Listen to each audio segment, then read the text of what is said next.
Okay, let's get out of all of this.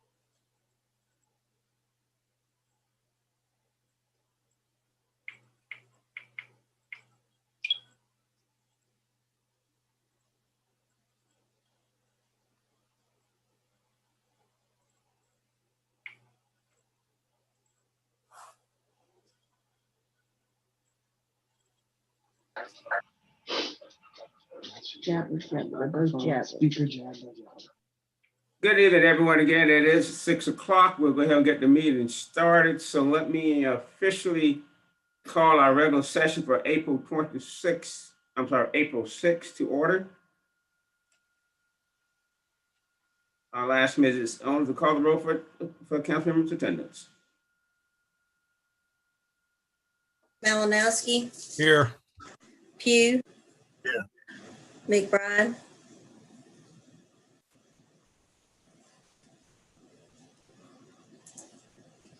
Livingston. Here. Horatio. Joe Walker. Here. Barron. Here. Overture Walker. Here. Mackey. English. Present. Newton. We have a quorum. Thank you. Miss Only, Yes, ma'am. I'm here. I'm sorry, it took me a minute to get on. Thank you. And let me inform everyone, Ms. Newton did inform me that she would not be with us and she's traveling, and just want to make sure that's on the record. I'm here, Mr. Livingston. Jessica Mackey. Yes, ma'am. I got you. Thank you. Thank you. That brings our next item on the agenda, which is McBride is here.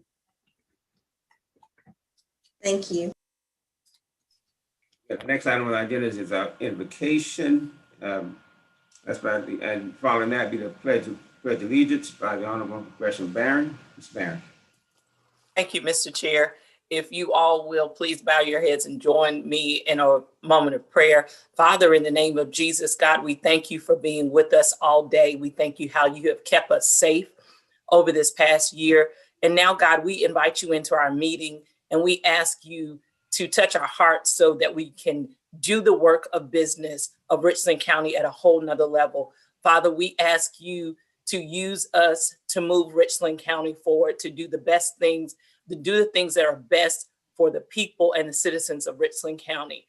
And God, when you show up for us, we declare that we will tell everybody that you did it and it's your doing and it's marvelous in our eyes. So now we thank you for it. In your name we do pray. Amen. Amen. Amen.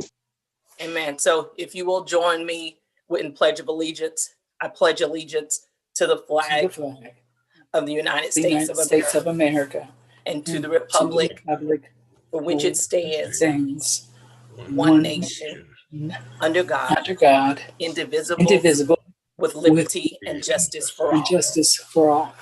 Thank you. Thank you very much, Ms. Barron. And now bring us to item 4 on our agenda. Item 4A is the regular session minutes for March 16th. The chair can a motion for the March 16th meeting. So moved. If they move. Second. Proper second. Any discussions reference any changes, deletions? Mr. Chair, Right, I can't find the page, so I would need to talk to Mr. Only, but I was present, but my vote was not being recorded due to technical difficulties on several motions. Okay, Ms. Nolan, you make note of that. Yes, sir. Any other discussions, questions, reference to minutes? If not, Ms. Owen, can you call the roll for the motion for the minutes from March 16th? Yes, sir. Malinowski, Yes. Pugh, Yes. McBride, Yes. Livingston, Yes. Horatio, Yes. Joe Walker, Yes. Barron, Yes. Overture Walker, Yes. Mackey, Yes. English. Yes. Motion passes. That brings us to item 4B, zoning public hearing minutes for March 23rd. Chair, entertain a motion. So move. It's been moved. Second. Properly second. Any discussions, changes, deletions regarding the zoning public hearing March 23rd meeting minutes? If not, Ms. Owen, can you call the roll for the motion for the item 4B? Malinowski, Yes. Pugh, Yes. McBride, Yes. Livingston, Yes. Horatio, Yes. Joe Walker, Yes. Barron, Yes. Overture Walker, Yes. Mackey, Yes. English. Yes. The motion passes. Thank you. That brings item 4C on our agenda, special call meeting, March 23rd. Chair, entertain a motion. Move to approve. Motion for approval. Second. It's properly second. Any discussion, changes, deletions? Yeah. Again, I noticed like Ms. Walker, it says I'm present, but I wasn't voting. I was voting. Maybe it was a technical difficulty and she couldn't hear me, but I'll get with her on that. Further discussion? If not, it's only can you call the roll for the motion for the minutes for March 23rd, special call meeting? Malinowski, Yes. Pugh, Yes. McBride, Yes. Livingston, Yes. Horatio, Yes. Joe Walker, Yes. Barron, Yes. Overture Walker, Yes. Mackey, Yes. English. Yes. Motion passes. Very much. That brings to item 5 on our agenda, which is the adoption of the agenda. Mr. Brown, is there anything additional for the agenda that you have? No, Mr. Chair. Motion for the adoption of the agenda. Mr. Chair, Mr. McBride, you recognize? do we need to amend the agenda for the extension of the mass ordinance? If you want to take action on it, yes. I would like to add that. Is the motion to add the mass ordinance, face mass ordinance to the agenda? Is there a second? Second. Second. It's moved and properly second. Any discussion?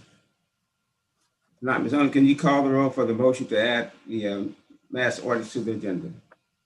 Malinowski, No. Pugh, Yes. McBride, Yes. Livingston, Yes. Horatio, Yes. Joe Walker, No. Barron, Yes. Overture Walker, Yes. Mackey, Yes. English. Yes. Motion passes. And I'll place that item right before other items on the agenda. So that item would be, I guess, 19 and a half. Mr. Livingston, Yes. just a reminder that if this is something that you added to the agenda and you got the 2/3 vote, if you're going to vote on it tonight and it's only going to be one vote, you also need to have a motion or a vote that this is actually an emergency circumstance. This doesn't fall on our, okay. So I need that motion now, or do I need that motion when the item come before us? I would assume now, either way, it doesn't really matter as long as the council takes a vote and this is actually an emergency circumstance, which is why you're putting on the agenda tonight without your 24 hours notice. Well, let me, so I won't forget that. Entertain a motion, and that motion just simply be stated that this is an emergency item. Mr. Chair, Yes. I'd like to make a motion that we are adding the mass ordinance due to the nature of it being an emergency. And to the alternative, so that would be proper for us to move forward on this. Yes, sir. Is there a second? Second. Second. It's moving properly. Second, Mrs. Owen, can you call the roll for the motion regarding this being an emergency matter, reference to mass ordinance? Malinowski, No. Pugh, Yes. McBride, Yes. Livingston, Yes. Horatio, Yes. Joe Walker, No. Barron, Yes. Overture Walker, Yes. Mackey, Yes. English. Yes. Motion passes. Thank you. Also, we have on our agenda, I thought it was on our motions here regarding a resolution for the sheriff. Reference has been named the National Officer of the Year. Mr. Chair, it's item number 22. 22, and I want to move that item up right before citizens input. Right before it was right after item 6. I'll make that item 6.5, 6.5.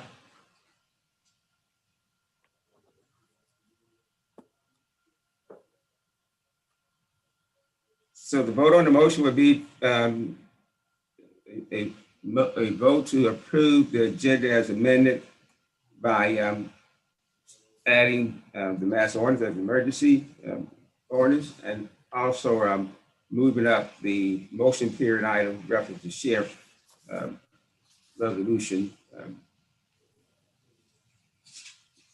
If everybody's, all minds are clear, I'll ask Ms. Owen to call. Ms. Owen, did we get a second with the amended motion? Did we vote on that yet? Sir. Move to approve the amended agenda. Second. It's moved proper second for proof of amended agenda. Ms. Owen, can you call the roll? Malinowski, No. Pugh, Yes. McBride, Yes. Livingston, Yes. Horatio, Yes. Joe Walker, No. Barron, Yes. Overture Walker, Yes. Mackey, Yes. English. Yes. Motion passes.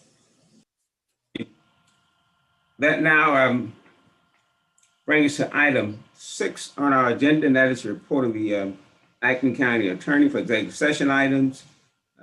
Ms. McLean, you recognize. Thank you, sir. We only have one item for executive session. That's item 6A, receipt of legal advice related to the Coggins lawsuit and settlement with former County Administrator Gerald Seals, including review of the proposed settlement agreement. All that's appropriate for executive session under section 30-4-70A2 of the South Carolina Code, if council so wishes. And this does not include outside counsel this evening. It's not, so therefore that I will be handled at the end of the agenda. Thank you. That brings us to our next item, as I mentioned, that we moved reference the sheriff resolution. Ms. Owen, do you have that resolution? Yes, sir, I do. Again, and I'll allow council members to make comments at the end if they wish to. Again, this is a resolution honoring and recognizing our sheriff for being named the National Sheriff of the Year. What a great, tremendous honor. just want to congratulate the sheriff and want to present this resolution. I'll have Ms. Only read the resolution. If anyone want to make a quick comment following it, I'll give you the opportunity to do so. Ms. Only? Yes, sir. Whereas Sheriff Leon Lott has been named National Sheriff of the Year by the National Sheriff's Association, he is the first sheriff from South Carolina to ever hold this national title. Whereas Sheriff Lott was born in Aiken, South Carolina, he started his career in law enforcement when he graduated from the University of South Carolina, Aiken and Columbia with an associate degree in police administration, a bachelor's degree in sociology, and a master's in criminal justice. He believes greater knowledge leads to greater success. Whereas Sheriff Lott started working for Richland County as a patrol officer in 1975, he rose in rank and held various positions, including criminal investigator, narcotics agent, lieutenant and captain of narcotics division, administrative captain, and watch commander. Whereas in 1993, Sheriff Lott would leave Richland County to become chief of police in St. Matthews, South Carolina. He returned to Richland County in 1996 as sheriff of Richland County with a focus on community-oriented policing. Therefore, focusing on community-oriented policing, Sheriff Lott participated with many civic and community-oriented boards and committees, including and not limited to Special Olympics, South Carolina Center for Family Policy, National Federation of the Blind, Greater Columbia Community Relations Council, and South Carolina Council for Conflict Resolution. Now therefore be it resolved, Richland County Councilman Paul Livingston, Bill Malinowski, and Derek Pugh recognize Sheriff Lott being named the National Sheriff of the Year on behalf of Richland County. They thank him for his dedication and sacrifice. And let me make sure that since those are the persons who requested to get done, this is from the entire council. And unless some member object, let's make sure we incorporate every council member.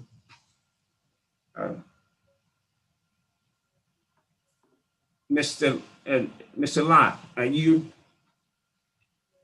with us? I'm here, Paul. I appreciate it. Thank you. Thank you. No, I just want to tell council how much I appreciate y'all's resolution. This is not an individual award as far as I'm concerned. This is a group award, and that's the men and women at the Sheriff's Department. It also includes County Council and County Administrator's Office. For the past 25 years, we had not been able to do the things we did without the support of Council and the County Administrator's Office. So, this is a group award. Everybody should share in this award, and I'm proud to represent the men and women of the Sheriff's Department. And as Ms. Barron said in an opening prayer, you got to thank God for everything that we get. And I appreciate the support that y'all give me. But I thank God every day for blessing me and giving me the opportunity to have a great career in law enforcement and continuing to still do it, and look forward to serving everybody as the sheriff. We're extremely honored. Let me see if any of my colleagues want to make a quick comment. Please let me know. Mr. Livingston, I would. Sheriff Lott, I am a fan. You've done a lot of great things in the Lower Richland area, and all we can say is congratulations, job well done, and we are so proud and honored that you represent us so well. Thank you for all you do. Thank you, ma'am. Thank you. Thank you. Ms. Barron? So Sheriff, I guess I just piggyback on it. I'm just super excited about this award that you once again make Richland County look good, and you continue to do the great things that keep us safe every day. Thank you to you and your team, and congratulations to you. Well deserved, sir. Thank you. Well, since two women spoke first, I'll have to tell you, I got notified of the award on Monday, and I came home. My wife said, "You still taking the trash out and working the concession stand?" Our spouse is around we help y'all a little bit there. Mr. Walker, Mr. Overton Walker. Thank you, Mr. Chair, and good evening to you, Sheriff. Good evening. Well, first off, let me just say I prefer my sheriff without the ball cap. I like seeing that crown of hair. Yeah, because I have very little, as you can tell. But Sheriff, I want to just echo what's already been said. I mean, I've been a fan for years. As someone who practices criminal defense in this town, I can tell you that, I certainly sleep well at night, and my family sleeps well at night, knowing that we have you at the helm as far as in leadership in law enforcement. And there's a lot happening around the country right now around criminal justice reform or the racial reckoning and what have you. But I know that I probably speak for all members of council when I say that we are blessed to have someone like you, in leadership right now, who's willing to sit down with the community, have the tough conversations, willing to make changes where changes need to be made. And we're just fortunate to have you as our sheriff. As I shared with you in a private text message, I didn't need a national association to tell me that you were my sheriff of the year. So again, congratulations, well deserved, and I consider it an honor to be able to work with you. Thank you. I appreciate it. Thank you.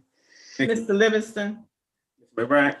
I know, because we could go on and talk on and on, Sheriff, a lot, because we're all so thankful for the work you do. And I just want to echo the sentiments of all of my colleagues and to tell you, thank you, thank you, thank you.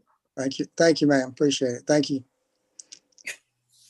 Well, Mr. Walker, I have to respond to the hat on the head. I was out running the physical fitness test with the deputies today, so I put them to shame. I ran it 3 different times, so they can't complain and say they're too old and too young to do it. So I made them prove them wrong today a little bit. So that's why I didn't want to get my hair messed up when I was out there running with them. Well, for what it's worth, the hat still looks good on you. There we go. Thank you. And just let me finally say, Sheriff Light, on behalf of all the citizens of Richland County, congratulations, congratulations. We're certainly proud of your accomplishments. Again, I appreciate, and the credit goes to y'all too. Without council support, and I've been blessed, and I tell everybody that every time I get a chance, is that I've always been blessed with a council that supported public safety, and they know that, we're out here doing the best we can to protect everybody. So, it's always said the sheriff gets what he wants. So that's because the sheriff goes to council and lets y'all know that's things that we need to protect our people, and y'all have always supported us. So thank you so much. Again, this award's shared with y'all also. Thank you very much. Thank you. Next item on our agenda is item 7, citizens input. Ms. Owens, did anyone sign up for the first citizen input session, 7A? No, sir. That public hearing for citizen input is now open and closed. Item 8 on your agenda is the second citizen input, which must pertain to Richland County matters not on the agenda. Ms. Owens, did anyone sign up to speak to the second citizen input? No, sir. That second citizen input is now open and closed. That moves us to item 9 on your agenda. That is the report of the county administrator. Mr. Brown, you recognize. Thank you, Mr. Chair. Good evening, members of council. In your packet, you do have quite a bit of information. I'm not going to cover all of that information on this evening. That is more for your awareness and for you to be up to speed on what we have going on related to these items. Specifically, I'm going to cover 2 items. Item A under my report, which is the coronavirus update. I'll start with that. Then I'll give a brief introduction concerning item B, which is the Regional Gateways Beautification Project update. And I'll have some guests that I have who will represent that information to the council. And when we get to that item, I'll ask the clerk to allow the screen share so that presentation can be viewed. Starting with the coronavirus update report, I am pleased to report that as of the last time that we met, currently the numbers that you are showing on page 31 of your agenda packet related to the number of tests for coronavirus and a percent positive did remain under 5%. As you know, that's been a goal for quite some time. And fortunately, we are still under that over the last couple of weeks here in Richland County. This is our specific county level data. Also, you will notice that I reported the incident rate reports concerning the number of positive cases. You will see that we continue to go down. And so we're no longer in that high range. We're in the moderate range, but we're lower in the moderate range. The last time I gave you this report, we were about 192 cases. We went down to like 184, and now we're down in the 140s as of this report. So again, those are positive trends we hope to continue to see, but that is the information concerning the specific county level data related to coronavirus. Also, in your packet, you will see there continues to be some COVID-19 mask giveaways as well as testing.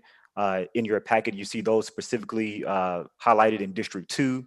I'm certainly aware that other council members have a combination of different testing as well as vaccination sites in their areas that may not be listed, but certainly those are going on throughout Richland County. Would also just like to point out in your packet, under your attachment number 2, I put that in there because a couple of weeks ago, we talked about information related to the county and specifically what I was projecting in terms of the county opening up in terms of some type of public access. We did talk about the county is having appointments. So individuals are able to go on the county's website or call in and have those appointments scheduled for those various departments for limited in-person services. But in addition to that, I laid out a timeline that I will repeat here because I know that I've been asked to repeat this information. So based on some of the changes that were made concerning vaccine availability, which another one was made here recently as well, the governor did open up vaccine eligibility in essence to phase 2 much earlier than originally anticipated.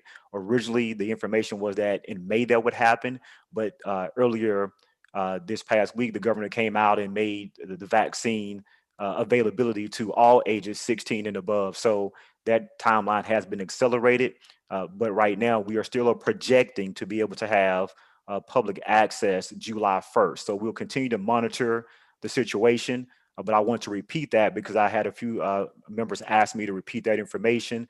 Assuming all continues to go well, it is my anticipation that I'll be briefing the council later in June, communicating that we will plan to open up for full public access July 1st, considering all things continue to go well.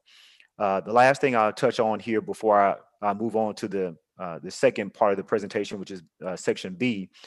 You may have seen on the news here recently a lot of different reports about Columbia Place Mall being a vaccination site. So I gave some information to County Council about this, and earlier on yesterday, I guess the White House went ahead and released some information that we were not aware they were going to release. But as we continue to touch on this, one of the things I'll simply bring up is from Richland County standpoint, I think this is just a good view of us continue to try to partner with our local entities. Now at the state and federal level, we continue to try to support this idea of collaboration from Richland County standpoint. And I think what you have seen in this process as it continues to move forward is Richland County really doing that, working as we can with the folks around us to make things happen. So although the White House kind of jumped out on that, the bottom line is that you as a county council and working through administration, we're trying to work we can with our community partners to take care of the citizens in Richland County. And I think that's the big key. The one thing I do want to report is not necessarily on the in your packet. You are aware that we just opened up the emergency rental assistance program. I sent you out an email yesterday evening. I'm gonna give you a quick update on the number of applications that we've received so far in these 2 days as of 4:30. So we have initiated 1,670 tenant applications. So those are individual tenants and 127 landlord applications. Of those, you've actually had 493 that was submitted, which simply means that they had all of the documentation that they needed in order to submit those applications and really take full advantage of that process from the tenant standpoint, and then 37 from the landlord side. And then you have actually 24 of those who are actually in review right now for eligibility under the necessary rules for the tenants and one for the landlord. And then we do have another group of folks who are pending information and some that we're waiting on response from vendors because we do have to validate that information. So I'm sharing that with you just because I want you to know that if you look in your agenda packet, a lot of those pages communicate the various levels of outreach that went out. So not only did we put information on our website and our social media platforms, several members of council had interviews with the news media, whether it was paper, whether it was radio, whether it was television, along with myself and members of my staff. We also had Government Community Services Office reaching out to our community partners. We also paid for paper media or print media, as well as we paid for social media, placements for individuals that were eligible for this particular program. So we heard council's communication about the importance of getting this information out. And I think the big responses that we received so far reflect that. And I think all the news coverage you've seen, again, reflects that. So hopefully you feel the same way. But I believe that we took on that challenge. We will continue to share this information across different mediums and platforms. But we've certainly received a robust response concerning our initial efforts. So before I move on to section B of my report, I'll stop there and ask for any questions that council may have under item A under the administrative report. Ms. Barron? Thank you, Mr. Chair, and thank you, Mr. Brown, for definitely leading this charge as we continue to move forward in attacking or addressing, let me say it that way, addressing the coronavirus needs. Two quick questions, and I'll start with where you left off. Are we currently actively sending out outreach or advertising for our emergency rental program, or is it ongoing until we disperse all funds? It is ongoing. That is correct. Yes, ma'am. Okay, until and we disperse thank all you. funds. Mm-hmm.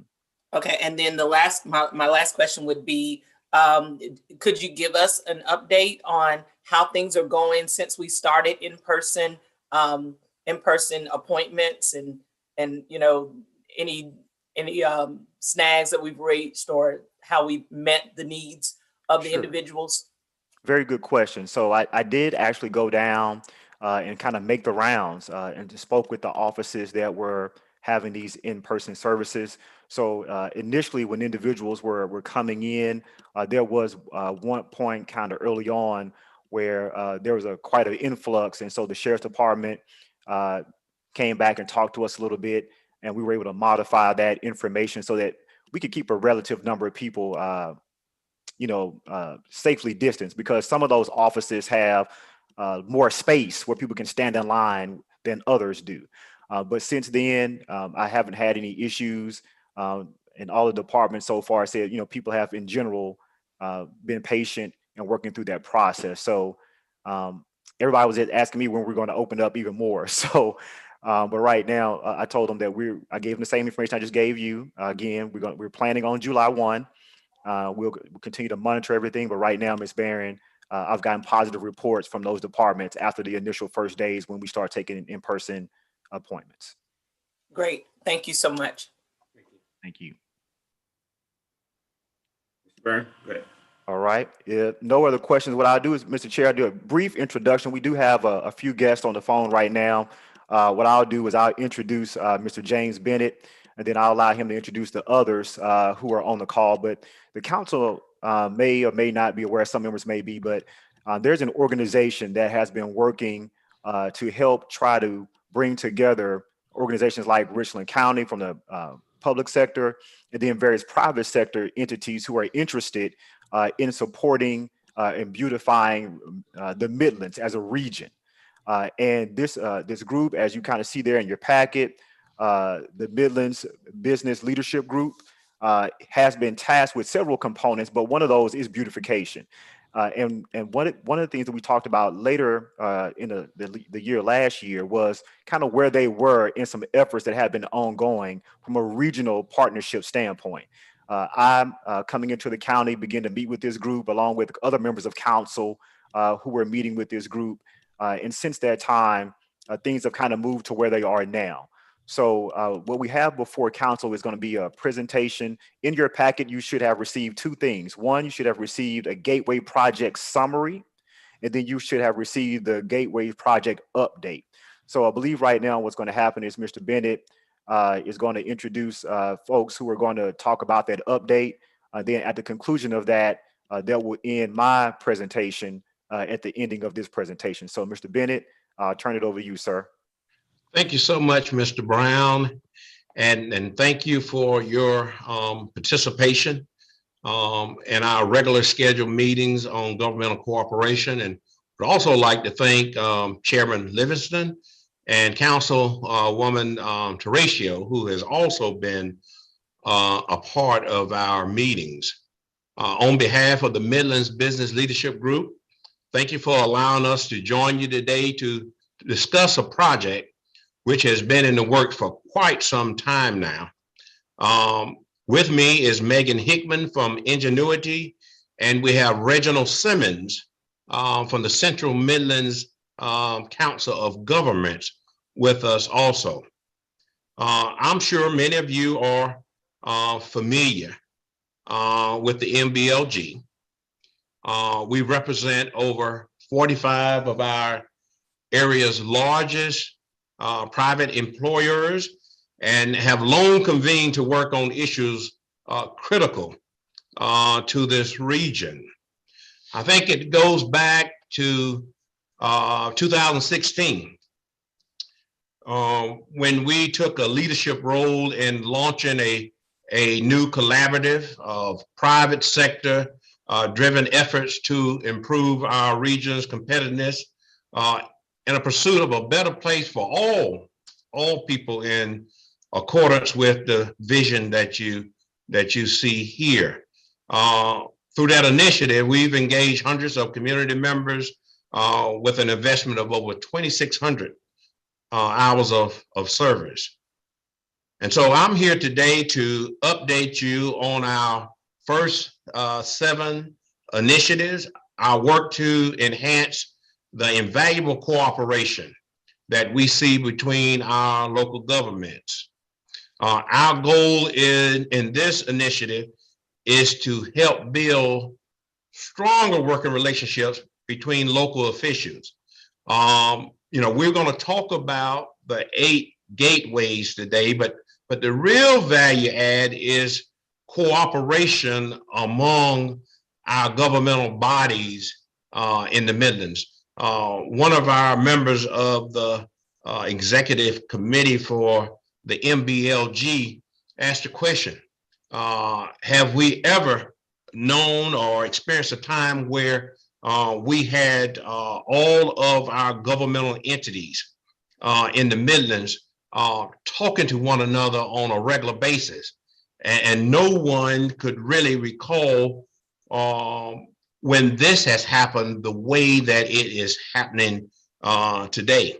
And so we have involved in this initiative Richland County, Lexington County, City of Columbia, Casey, West Columbia, and Springdale, working together on this project, a regional scope, which requires, multiple governmental entities coming together. Initially, this group planned to work on what I would consider the long discussed airport corridor. We learned that this project was no longer a top priority for the airport. And so then we refocused on beautifying prominent gateways to our region using a unified design that will be low maintenance, durable, and attractive all year. With the help of our elected officials and administrators, we identified 8 gateways to tackle together. These 8 gateways represent key points of interest throughout both Lexington and Richland counties. Now, you'll be interested to see that of these, 4 are entirely in Richland County, and 1 lies on the border of Richland and Lexington counties. We've made excellent progress thus far. Thanks to the generosity of Lou Kenny and Nephron, we've been able to work with a landscape design, John Long, to develop a replicable concept of landscaping that reflects the vibrancy of this region. As the entrance from CAA, the airport to Interstate 26 has long been identified as an area of need for beautification, we've agreed to address this most regional of gateways, welcoming everyone who flies into the airport first. And then we will move to the Forest Drive, exit I-77, which is in Richland County, which greets so many servicemen and women that will follow. We have brought this project to each council for a preliminary endorsement with the help of our outstanding administrators. And I think it was Mr. Brown, maybe a year or so ago, that we came to this council to present buy-in to this initiative. And we've begun working with the trusted team at the Midlands Council of Governments to draft a intergovernmental agreement for the ongoing project. An important detail of the funding, the construction costs will be fundraised by private sector, while the maintenance costs will be shared by the participating local governments. And that formula is based on population. The overall cost of this initiative is around $2.6 million that we will raise from private dollars. Now, I will say that we was pleasantly surprised, but was not expected that Lexington County, in addition to, and I'll talk a little further about the maintenance costs, but they contributed $500,000 to the construction cost of the project. And Blue Cross and Blue Shield has also been very gracious with a contribution of $500,000, and Luke Kennedy and others. So we've raised a little over 1.5 million toward the 2.6 million on the construction side. And what we will be discussing at some point is the maintenance costs for the individual governments based on a population grid. And as we know, or we can expect that Richland County and Lexington County has the highest population. And so that pro rata share will go to those entities, probably to the tune of maybe about 24,000 for each, 24 to 27,000 for the ongoing maintenance for the first two projects, which will be the airport and Forest Drive. The Central Midlands COG and its charitable organization will be the fiscal vehicle for the overall initiative. We're raising, as I mentioned, for Highway 302 first, then followed by Forest Drive and Fort Jackson gateways. Our working estimate, as we said, for all 8 is the 2.6 million. The intergovernmental agreement, which we are very close to completing. All the governments participating have been an integral part of developing this IGA to include Richland County. And here's what you can expect to be outlined in the IGA. The COG will be the project manager.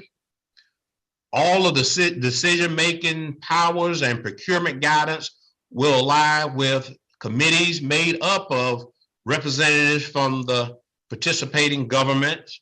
And clearly, Richland County will have its seat at the table. The COG will oversee the construction and the maintenance with the support of staff members from the participating governments. The bottom line is that this IGA is designed to maximize flexibility and provide the direct oversight by the participating governments for every part of the process, to include procurement, construction, and maintenance. You will have the ultimate control over the designs and the maintenance costs through the entire process. Next steps is to complete the final stages of the IGA review, and I would guess that it is every bit of 95% complete, legal and the full governmental cooperation group. Then we will come back to the councils to ask for the adoption. And then simultaneously, we'll be hitting our fundraising target for the first project. And from there, these committees and the COG will take over. We'll continue fundraising on the next 7 projects. As I mentioned, we are almost about 50% complete on the fundraising. And then ultimately, we will view this project as one of our whole region, one that the whole region can be proud of. We've seen incredible collaboration thus far, and we appreciate the support that you have provided. We're looking for your continued support and commitment in participating in this IGA partner.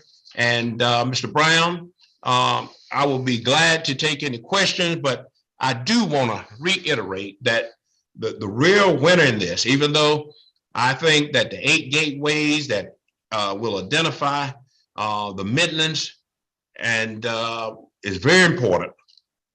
But we've already seen what can happen when we bring governmental entities together and collaborate and communicate on a regular basis. Relationships have been established. Trust has been created. Mr. Bennett, I'm going to have to actually kind of wrap it up, so we got a good bit to cover tonight. Okay, and so with that, Mr. Chairman, I'll be happy to take any questions that you may have. Thank you very much.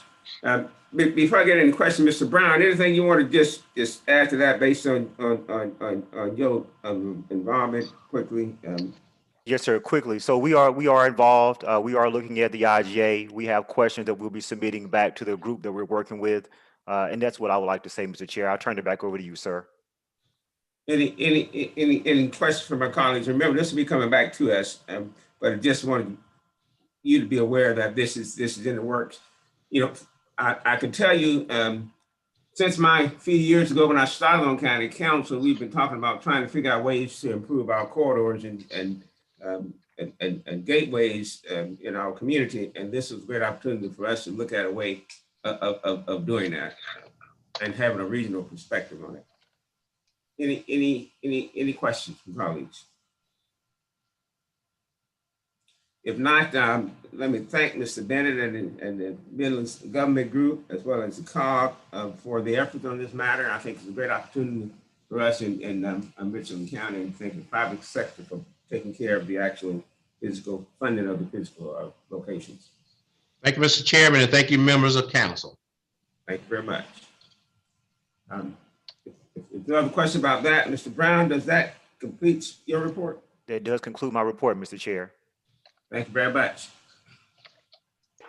That brings us to item 10 on your agenda.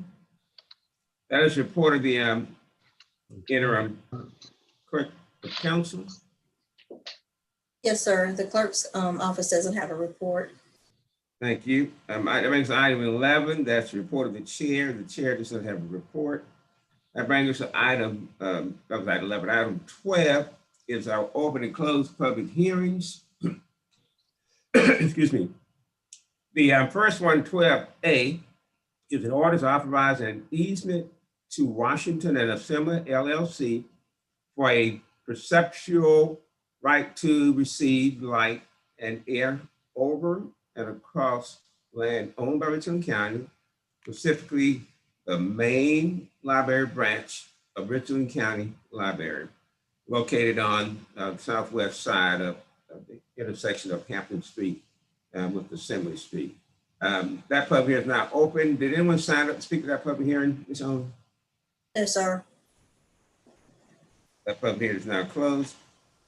That brings our second public hearing, that is item 12B, authorizing the expansion of the boundaries of the I-77 corridor regional industrial park jointly developed with Fairfield County to include certain property located in Richland County, the execution and delivery of an infrastructure credit agreement to provide for infrastructure credit to integrate microcontroller systems and IMCS holdings.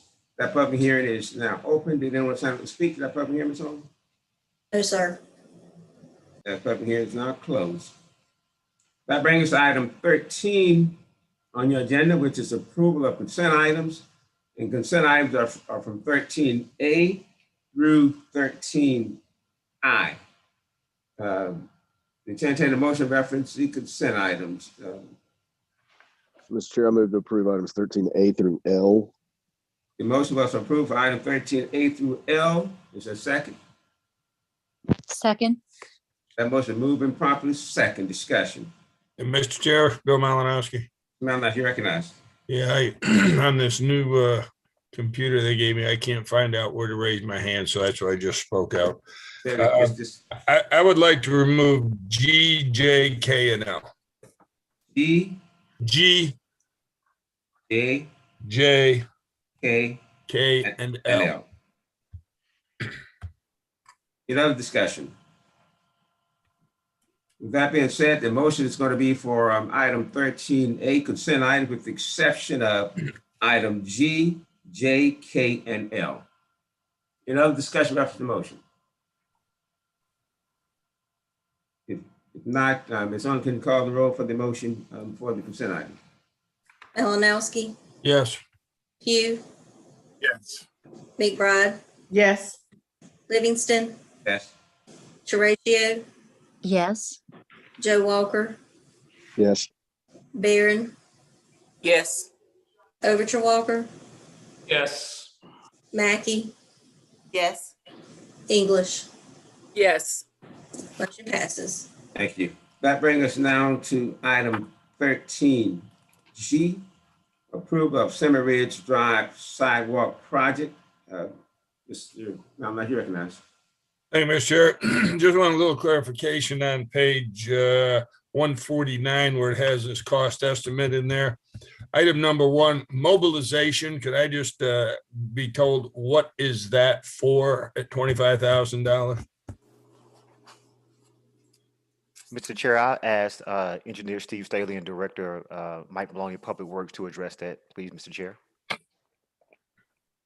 Yes, sir. This is Director Maloney. Mobilization typically always covers the cost to deliver, including bonds and other items necessary to carry out the startup of the project.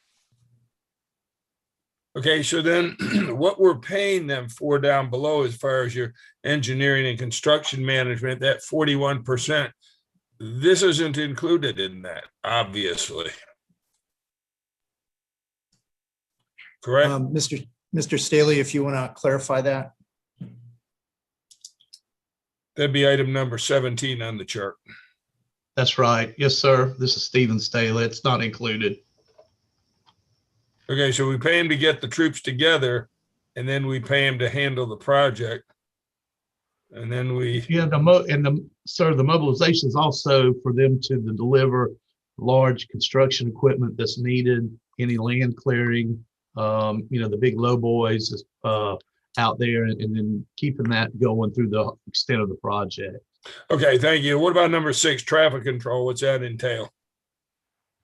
Yeah, Jared, when they're working right beside the edge of the traveled way, they have flaggers and other devices to keep traffic safe from the workers in the work zone.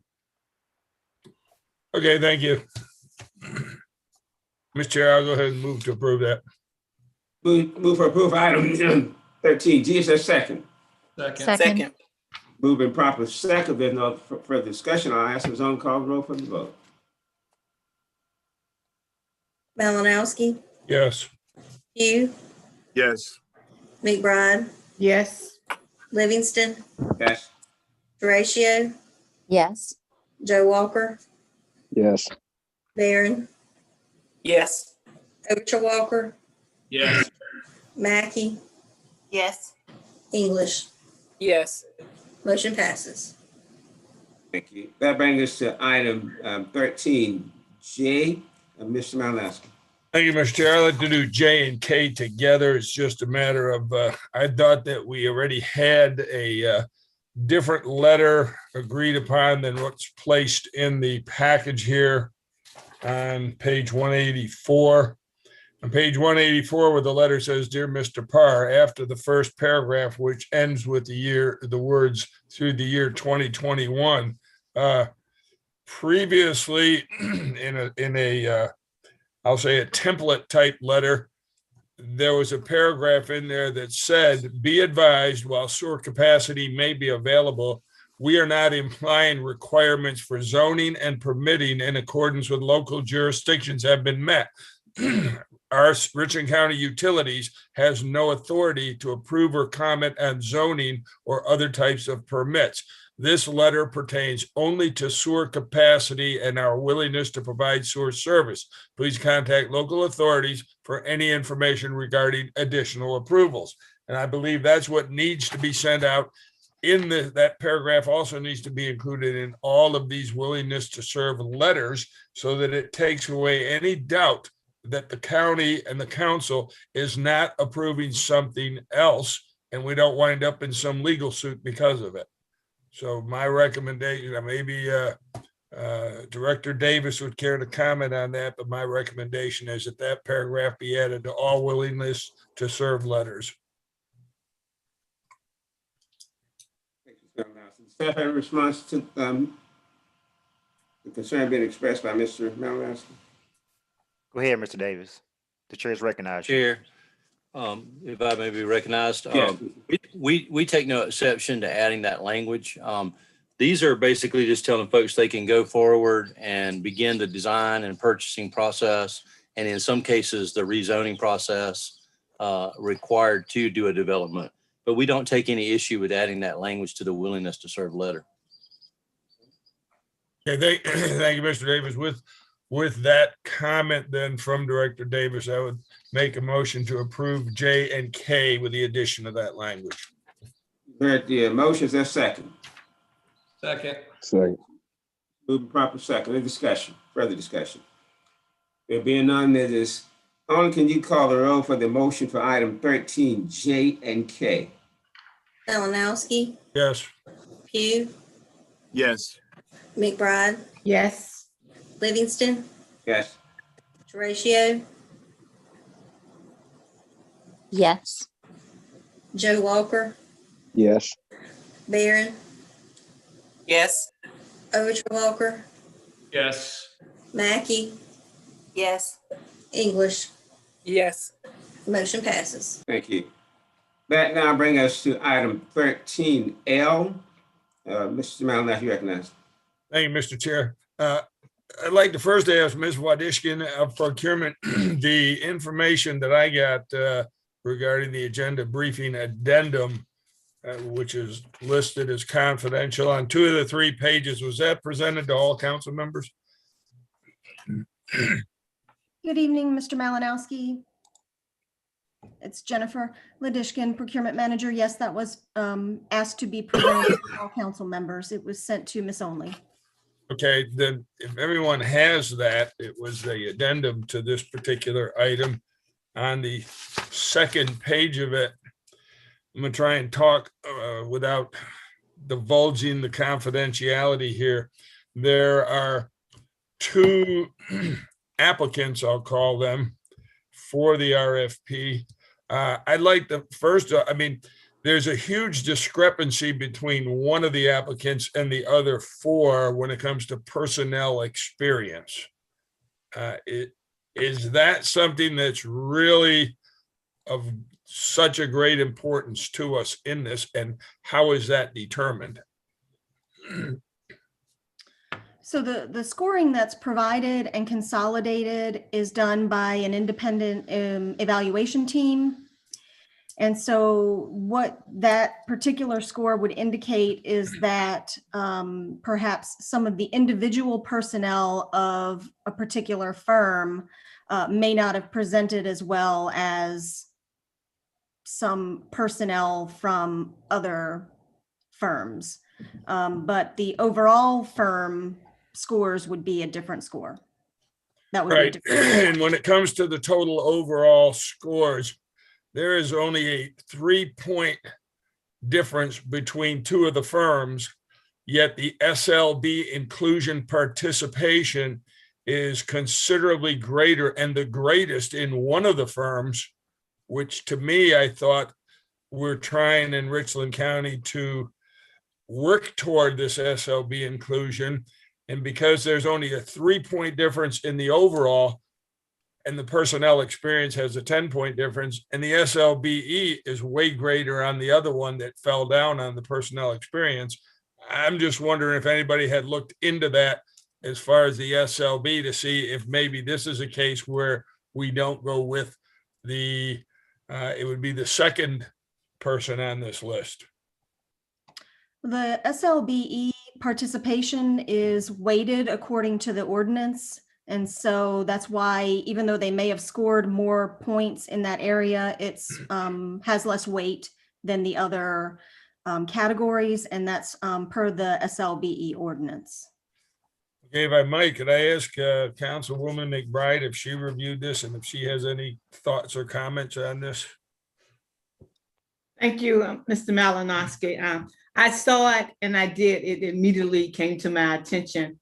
And I've been talking so much about it. So I said, well, I'll hold off this meeting because I'll pick up the next one. But I do appreciate you making that comment and noticing that. So thank you so much, Mr. Malinowski. But you're welcome. And I'm just wondering if it would be injurious in any way to the county to go with that particular firm because of the greater SLB participation. Ms. Wadishkin? If that were to be council's will, then we would abide by that. This edition, but what we have before us is staff feel this is clearly per our current ordinance as relates to SLBE scoring and everything else?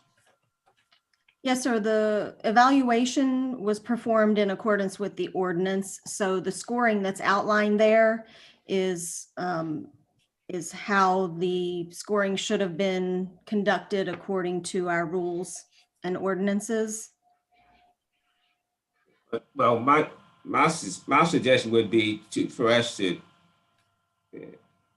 approve this since it's consistent with our ordinance and look at changing our ordinance if we want to be fair and move forward. Any further discussion? I'm through, Mr. Chair. Thank you. Mr. Chair. Ms. McBride, recognized. Yeah, I do agree that we need to look at our ordinance and all the other areas that I've discussed previously, and that the my motion that's being held up right now, that would help move this forward through the administration. Is there a motion for item 13L?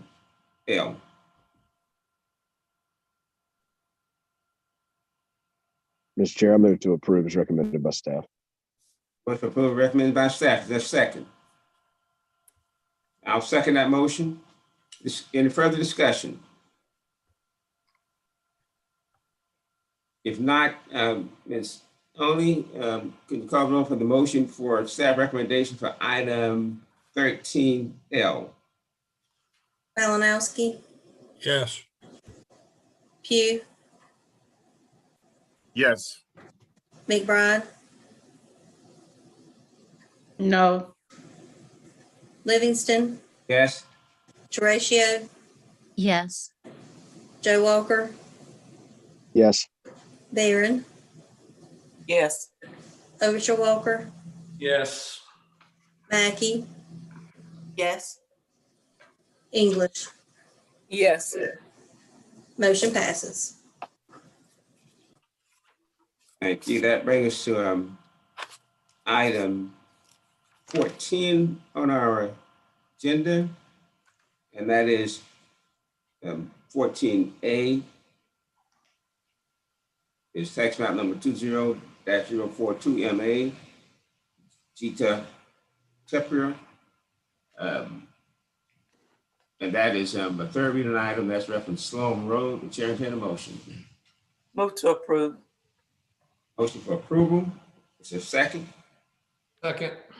Moving properly second. Any discussion? Mr. Chair, I would like to just make a statement. As we have spent the hour before council talking about economic development and the importance of partnerships, I would just like to say that the citizens of District 7 greatly appreciate when developers come into the community willing to share their vision with the community prior to building.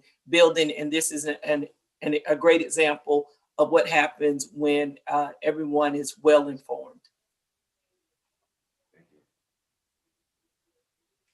Further discussion? If not, Ms. Summer, can you call the roll for item 14A? I'm sorry. Malinowski, Yes. Pugh, Yes. McBride, Yes. Livingston, Yes. Horatio, Yes.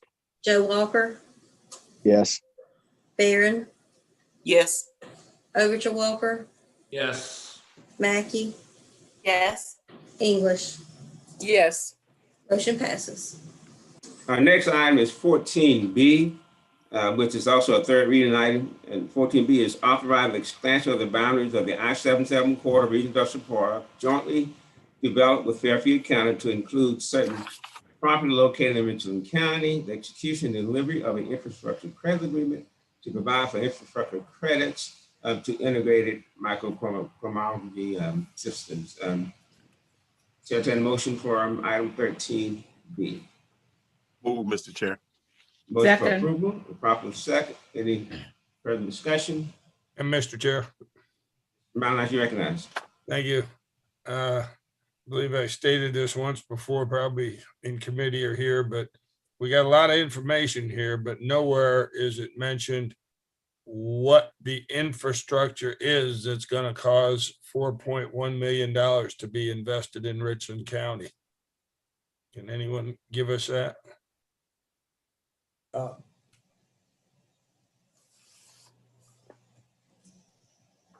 Mr. Chair, would you like me to answer? Good. Yep, go ahead.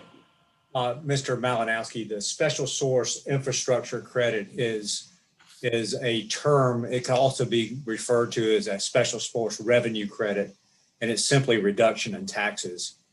So that is the incentive that's being applied. They don't actually have to invest in infrastructure. It's just a credit. Okay. Any further discussion? If not, Ms. Owens, can you call the roll for item 14B? Malinowski, No. Pugh, Yes. McBride, Yes. Livingston, Yes. Horatio, Yes. Joe Walker, Yes. Barron, Yes. Overture Walker, Yes. Mackey, Yes. English. Yes. Motion passes. Thank you.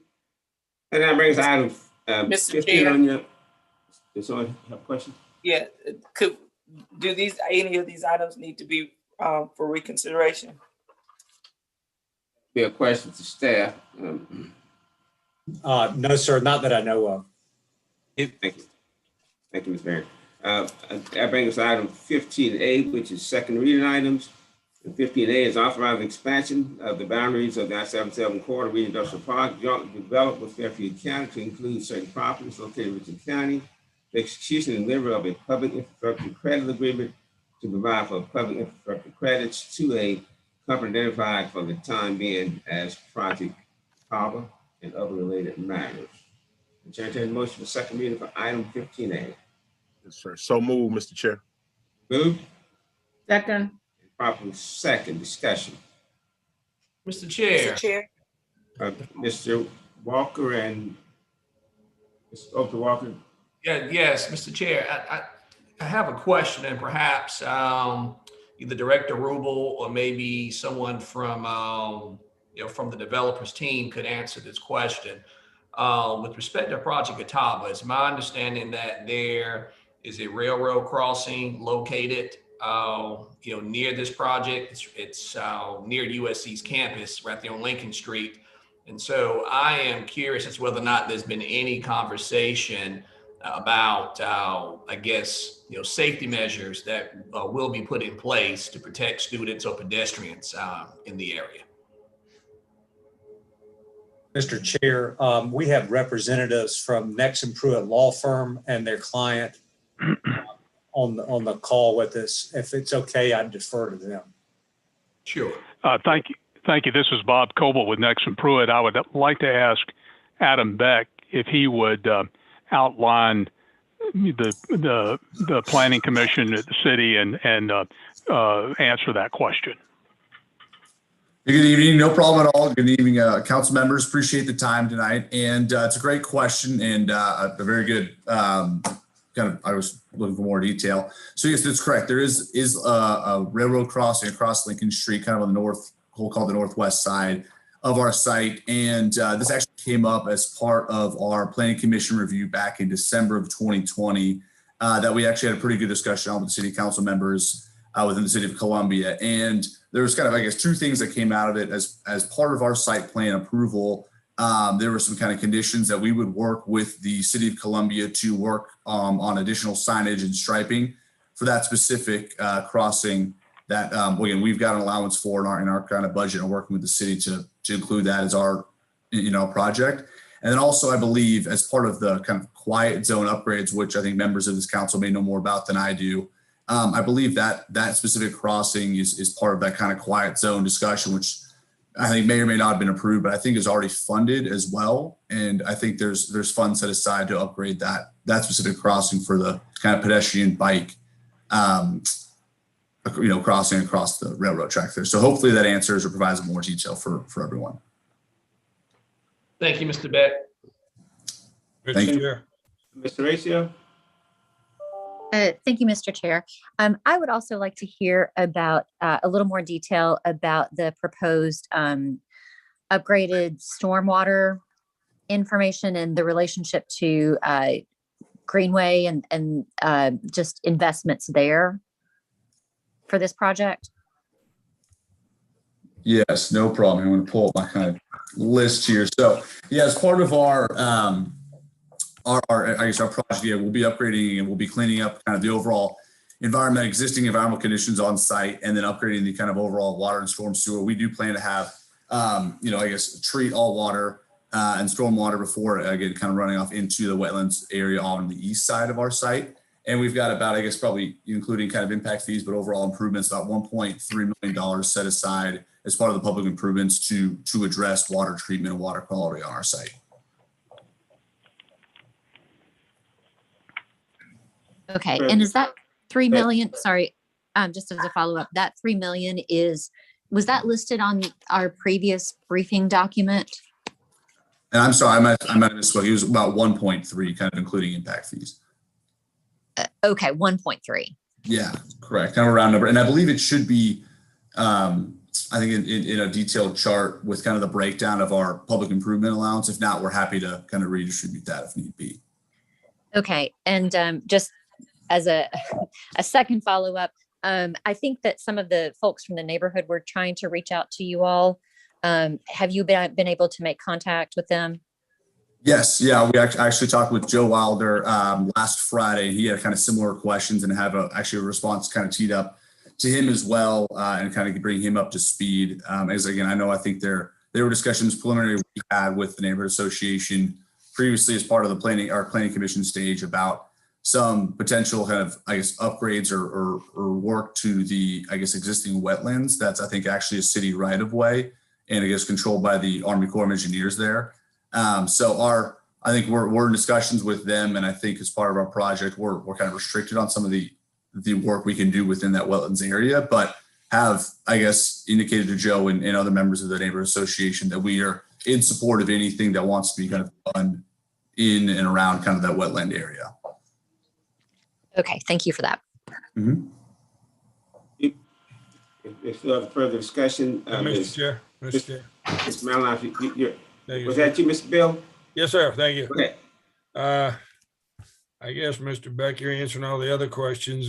Part of your public infrastructure includes a parking deck. What's the total number of spaces you're going to have in this parking deck? It'll be 559. 559. How many will be available to the public?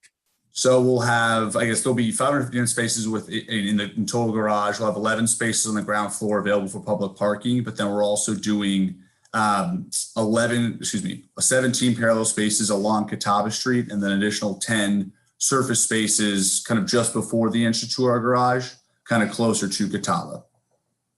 The actual number of parking spaces in the infrastructure, the public infrastructure parking deck available to the public will be 11. Correct. And is that going to be open to the public 24 hours a day, every day? Yes, correct. All right. I don't see that as a whole lot of public benefit out of 559 spaces. Thank you, sir. Any further discussion? If not, I'll ask Ms. Owen to call the roll for item 15. Mr. Chair? Mackey. Yes, sir. I just want to note for Ms. Only that I'm recusing myself from this vote due to my parent company representing the client. Thank you. Any further discussion? If not, Ms. Owen, call the roll for item 15A. Malinowski, No. Pugh, Yes. McBride, Yes. Livingston, Yes. Horatio, Yes. Joe Walker, Yes. Barron, Yes. Overture Walker, Yes. English. Yes. Motion passes. Thank you. Thank you all very council much. members. That now brings us to Mr. Chair, Ms. Barron, you're next. if we may go back to item 13 to make sure that we get reconsideration for item 13, E through L.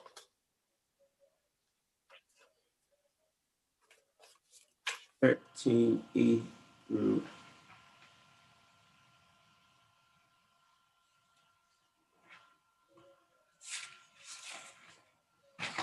Those are the consent items you're referring to. Okay. Yes, sir. The motion is for approval for items 13. Give me the letters again. E through L, E through L. consent items. Is there a second? I'll second that. Second.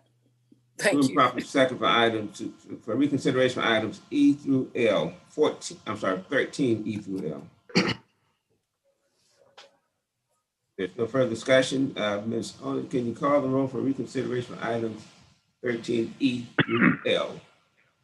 Malinowski, No. Pugh,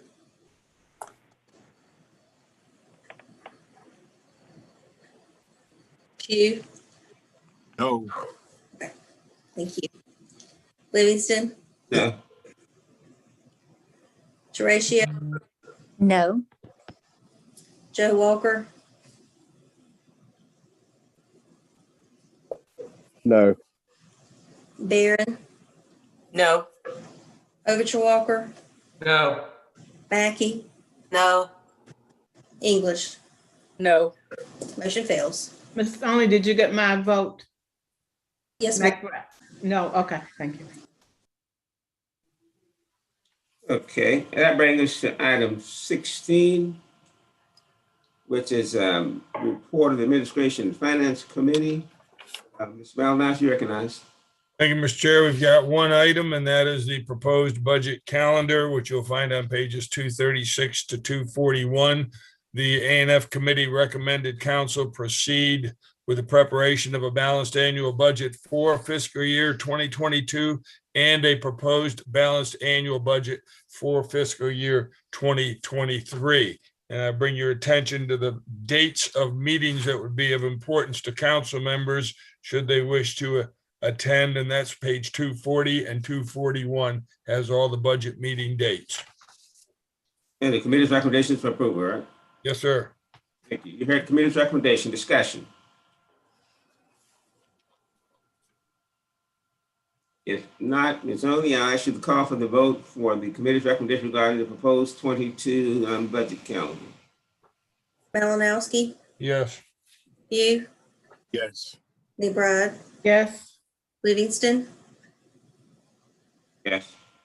Horatio, Yes. Joe Walker, Yes. Barron, Yes. Overture Walker, Yes. Mackey, Yes. English. Yes. Motion passes.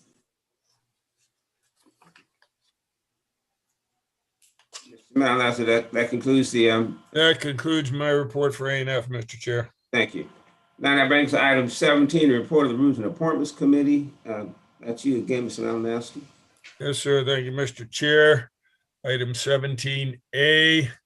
It was a motion about, I can read the motion for everybody if in case they don't have it there. It says, unless there are truly extenuating circumstances, agenda items should not be listed as title only. And this only gives the public 2 opportunities to see an item prior for final approval by council, when in fact there should be 3. After discussion in the committee and with the input from legal, it was felt that the redlined version of the wording on page 242 meets what is trying to be accomplished, and that you'll read it. It says, absent a finding by the chair of exigent circumstances, no ordinance having only a title and no supporting body shall be placed on a council agenda. The chair shall report the exigent circumstances to the full body at the call of the item.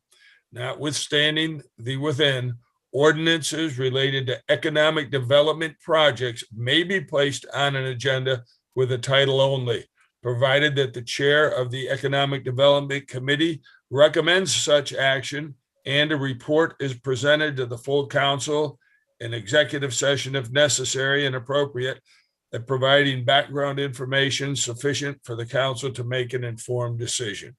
And I'll add that Ms. McBride has been doing an excellent job of providing information on those matters to date. So the Thank you. recommendation is to approve the new red line language on page 242. You heard committee's recommendation reference item 17A1. Discussion. There being no discussion, I'll ask Ms. Owen to call the roll for the committee's recommendation for item 17A1. Malinowski, Yes. Pugh, Yes. McBride, Yes. Livingston, Yes. Horatio, Yes. Joe Walker, Yes. Barron, Yes. Overture Walker, Yes. Mackey, Yes. English. Yes. Motion passes. Thank you. That brings us to item 17A2, Yes, and that sir. is Ms. Malinowski again. Okay, Mr. Chair, it says to consider moving the Horizon meeting to Tuesday and have delivery of finished agendas to council members by Thursday, close of business. The information is provided on pages 243 to 246 of our current agenda. And after quite a bit of discussion with staff in the clerk's office and including central services, it was decided that we should try this on a trial basis.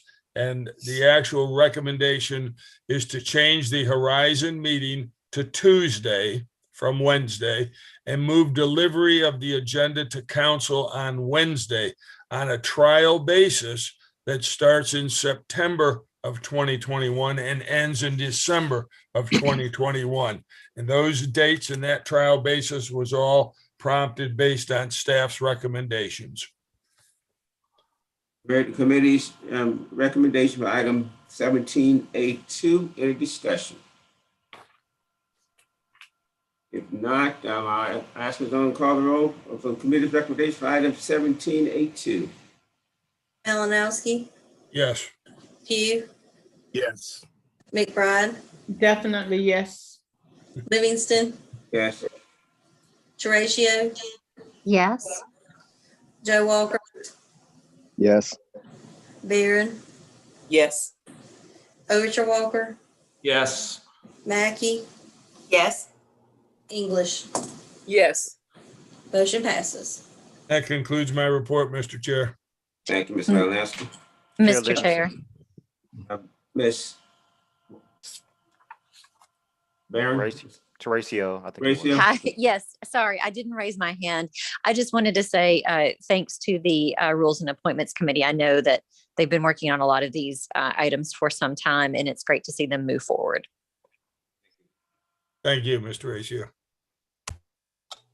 Mr. Chair, that was me. I didn't mean to interrupt, but I was going to ask if you all be willing to reconsider both of those previous items for the Chairman Malinowski's reports on A&F as well as rules and appointment. I'll make a motion to reconsider. Second. Motion for reconsideration, items 17A1 and 2.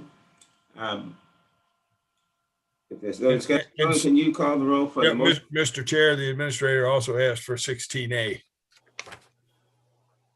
16A and That includes 17. 16A too, Miss? Okay. Right. Yes, sir.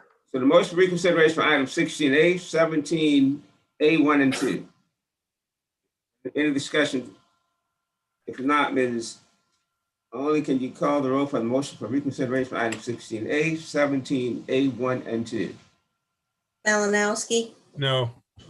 Pugh, No. McBride, No. Livingston, No. Horatio, No. Joe Walker, No. Barron, No. Overture Walker, No. Mackey, No. English. No. Motion fails. Thank you. That brings us to item 18 on your agenda, which is a report of the Transportation Ad Hoc Committee. The Honorable Overton Walker. Thank you, Mr. Chair. This evening, the Transportation Ad Hoc Committee has two items on the agenda, beginning with item 18A, which is on pages 247 through 253. And this is the Eclipson Road Phase 1 sidewalk project.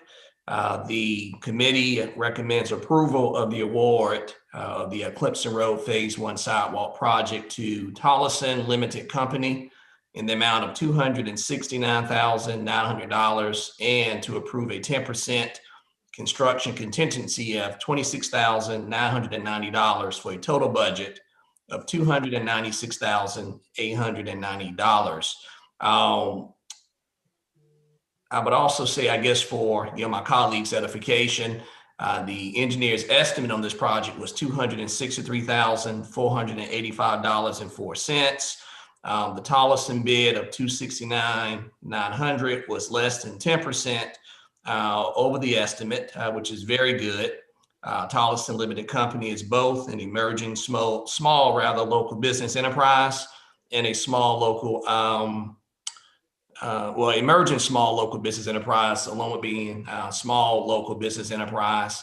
The sidewalk is 0.41 miles from the frontage road to Percival Road, and the account number for this project is JL13330219.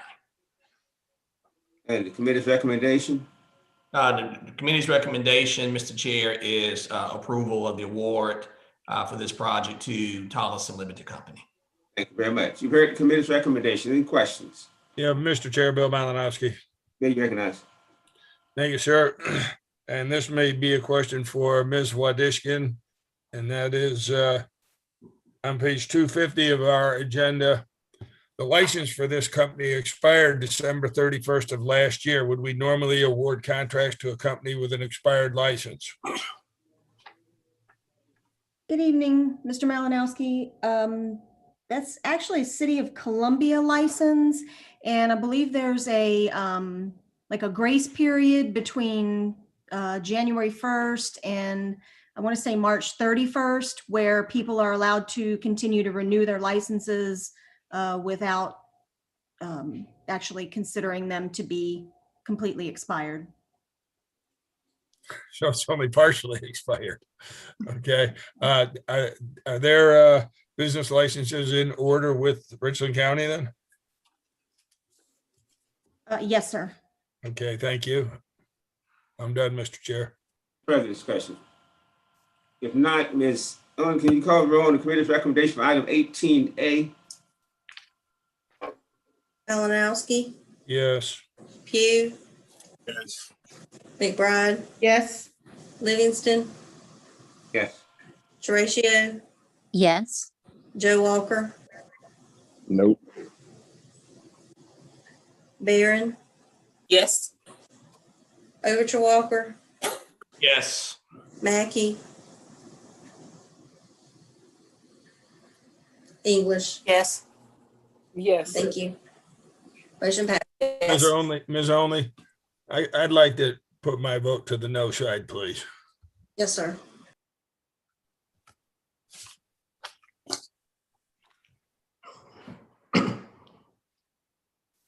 Mr. Okay. Mr. Walker? Thank you, Mr. Chair. And the second item on the agenda for tonight from the Transportation Ad Hoc Committee is on pages 254 through 273 of the agenda. It's the mitigation bank credit sales.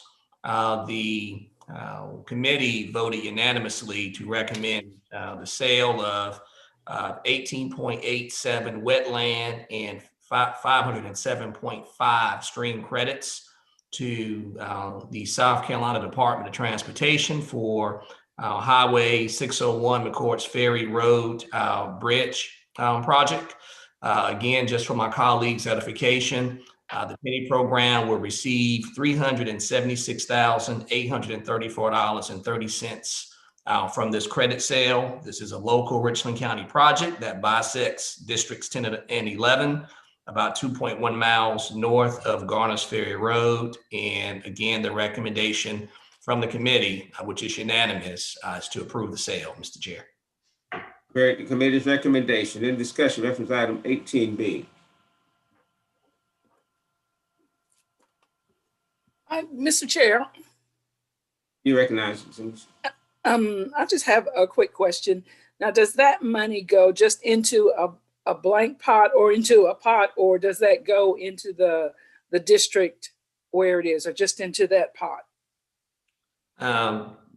Councilwoman English, I'm going to direct you to Mr. Niemeyer. Mr. Niemeyer, if you're available, willing to answer that? Yes,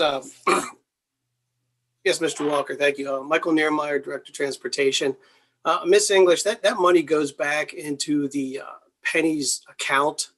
That Okay. money is for the whole of the program, and that money also is used to pay back the initial expenses of buying the land, as well as the costs of our partnership with Mill Creek Mitigation Bank. So it can't be flagged for a specific district. It's flagged for the whole of the penny program, which supports the whole of the county. Thank you, sir. Yes, ma'am. Any further discussion? If not, Ms. Owen, can you call the roll for item 18B? Malinowski, Yes. Pugh, Yes. McBride, Yes. Livingston, Yes. Horatio, Yes. Joe Walker, No. Barron, Yes. Overture Walker, Yes. Mackey, Yes. English. Yes. Motion passes. Thank you. And Mr. Chair, also, if I may, at this time, I would like to move for reconsideration on both, Transportation Ad Hoc Committee items 18A and 18B. Grant the motion reconsideration 18A and B. Is there a second? Second. Second. Moved and properly second. Ms. Owen, can you call the roll for the motion reconsideration for items 18A and B? Malinowski, Yes. Pugh, No. McBride, No. Livingston, No. Horatio, No. Joe Walker, Yes. Barron, No. Overture Walker, No. Mackey, No.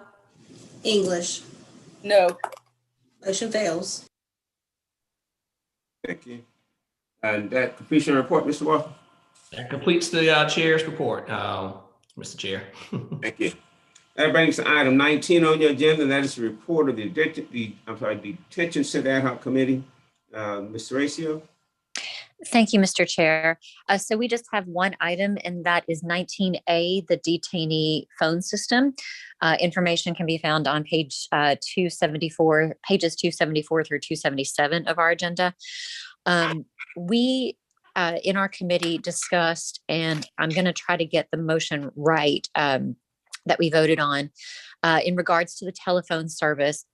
We voted that the rate should be 10 cents per minute, and that any monies collected above and beyond the cost of providing the service should be kept within the detention center budget in order to create training and enrichment programs for detainees. I'm hoping that I got that right because it was not spelled out in our agenda, but that is what I'm going by memory from the meeting from last time. You did well. Thank you. Yes. The current committee's recommendation, Excuse me, Mr. Chair, this is Myers. May I be recognized? discussion, Ms. Myers, go ahead.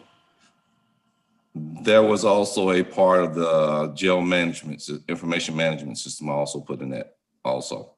Yes, thank you for the reminder. Mr. Myers, can you give a little more detail on that, because I am a little fuzzy on that piece of everything, of the picture.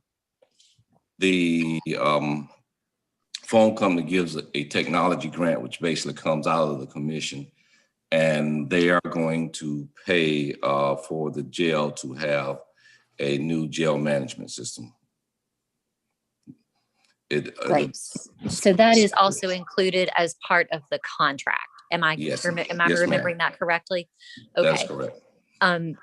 Do I need to state the motion that was approved coming out of the committee? Do I need to restate that again for council? That was, if you add the last part of it, I think it's acceptable. Okay, right. So so our committee recommended the 10-cent rate per minute, the extra funds going back to the detention center with the instruction that those funds would be used to create programs for the benefit of the detainees, and that the contract, that we would approve the contract that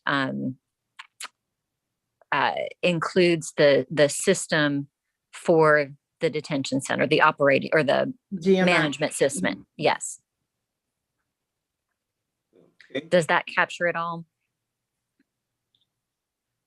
Yes. Okay. Thank you, Ms. McBride. And thanks to everyone on the committee for their work on that. Ms. Terratio, that system, the GMI, what is it? Is it a JMI or GMI, Mr. Myers? Jail management system. GMS. It's very old, and it's really causing problems with the staff and maintaining accountability for the detainees. Right. I wonder, Mr. Myers, while we're talking about that, could you just give a little information about the current system and the improvements that this system will provide for us? Well, the current system is, that system's about 20 years old. That was a system we picked up from Fed, which our current IT folks support. They have all the codes to it, but it is a very old system. We basically, if we need a report, we have to go back to IT, have them make the report. That may take a day, it may take weeks, it may take a month. We put incident reports in that we can't even get out. We just studied putting it in, hopefully with this new jail management system that we get, it will be able to retrieve that information. In fact, the system was made to where an officer can type an incident report. We basically have to go back and type the incident report for the officer because the officers don't have access. This system will be able to run NIC reports, NCIC reports, excuse me, NIC reports, National Crime Information Center reports, as soon as the person is processed in and prior to them releasing, which frees up the staff to do additional work. It has a classification system. Everything we do now, basically, to sum it up, is manual and in paper. This system would basically automate just about everything. Thank you for that description. Are there any other questions about the system or the motion that has come out of committee? I've got a question, Ms. Teresa, about Malinowski. Yes, Mr. Malinowski. Mr. Myers, what is the cost of the system? They vary in cost. I will have to sit down with the company that was awarded the contract and find, because we're all going to sit down and find out what is the best JMS system for us. There's several companies out there. They have one, but I do not have to get their JMS system. Okay, now I've got more confusion. You've already awarded a contract to somebody and you didn't have the funds for it. There are no funds. No, the funds come from the phone system itself. From the former jail management system? From the current, the funds will come from the telephone commissions. It's not additional cost, Mr. It's not additional cost. Thank you, Ms. McBride. Okay, so the funds for the current system are coming from the phone. Oh, there's no there are no funds for the system whatsoever. Is this something that's going to be an ongoing cost at so much per year?